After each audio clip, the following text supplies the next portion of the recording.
In today's video, I am going to be breaking down Matisse Thybulle and how he is able to play such unorthodox defense, yet be so darn effective. If you're looking to kind of change up your game just a bit and be super effective on the defensive side, this might be the video for you. Let's get down. Let's check out Matisse Thybulle and what he is doing so well to disrupt so many different offenses, even Steph Curry. Let's get down. Let's check him out. Okay, so one thing that he does extremely well is being able to get over top of screens, but then also playing behind the defender to block their shot. Matisse Thybulle has actually become really good at being able to play behind a defender to disrupt what they're trying to do. See, the main idea behind this is actually kind of a smart idea, because when you're dribbling the ball, you're worried about what's happening in front of you and beside you, and that's how you actually protect your dribble. But the one thing that nobody protects about is, of course, what's happening behind them. And we see this multiple times. Even in the full court, he's willing to play beside and then behind, because these players are so willing to allow players to get behind them, because we automatically assume that defenders are in jail once they're behind us. But if you are willing to be risky, and when that ball bounces back up off the ground, if you're willing to reach in and risk getting a foul call, you can poke a lot of these balls away. We see this over and over again when he's willing to go even behind the defender just to block their shot. Normally,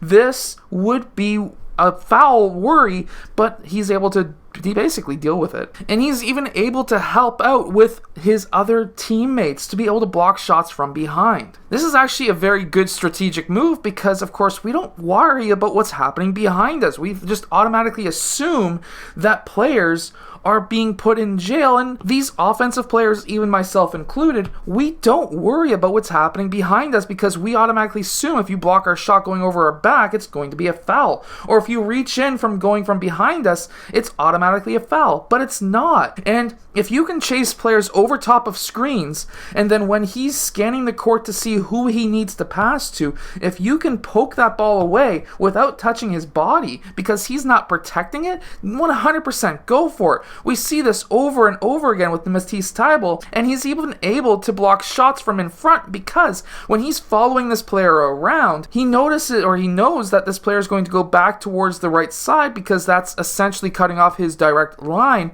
of path where he would normally, or at least a normal defender would be going. However, if we rewind just a bit, and when he's chasing this player, he's actually no longer following that line to be behind that player. He's slightly to the side, which allows him to get around and actually block the shot from in front. It's almost like a cat and mouse game where you can go around that screen, and when you get caught behind him, don't be trying to make contact with his body. That's just not going to help you out at all. But if you can stay slightly behind him and then be able to cut him off and play towards his side, well, then you no longer are getting beat. And sure, Zach LaVine has that angle into Matisse Thybulle's body, but Matisse Thybulle is not making contact back. And that is what he is able to do so well, is he's able to cut off Zach LaVine here because he's not making contact with the body. So many defenders try to make contact to try to force that player off his line. Matisse Thybulle is not trying to force any player off their driving line. He's trying to get around them, keep distance, so that when that player does go up, he's able to block their shot. Notice how he's making contact before the screen, and then after the screen, he lets Curry get open. However, he's still on Curry, and he's knowing what Curry is about to do. Curry's going up for a shot, and because of that, Matisse Thybulle is able to then time his jump perfectly to be able to block that shot without making any contact. And we see this a few times where he's made a few mistakes trying to beat that defender through. However, the reason why he's trying to beat a defender through here is because now, as the offensive player, James Harden is a left-handed player, which means that when he's using this screen, Matisse Thybulle is going to try and go, or at least many players will try to go over top and take away his right hand. However, he'll just cut back towards that left side and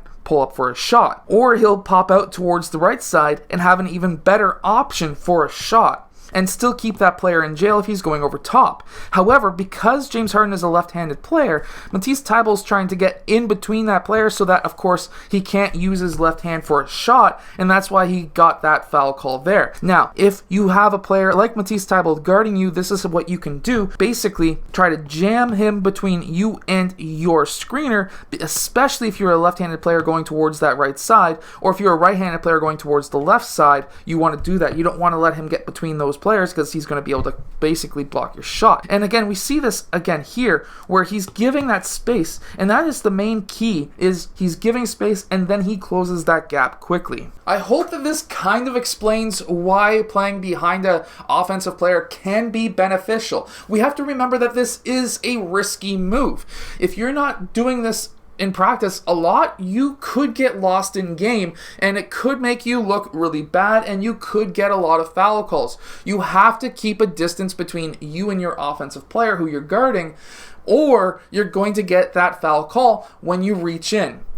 However, this is a very effective play type, or at least defensive type. Gary Trent Jr. uses the same style. However, it is super risky, so keep that in mind. I hope that you've enjoyed today's video. If you have, hit that like button, subscribe, and I'll see you guys again next time.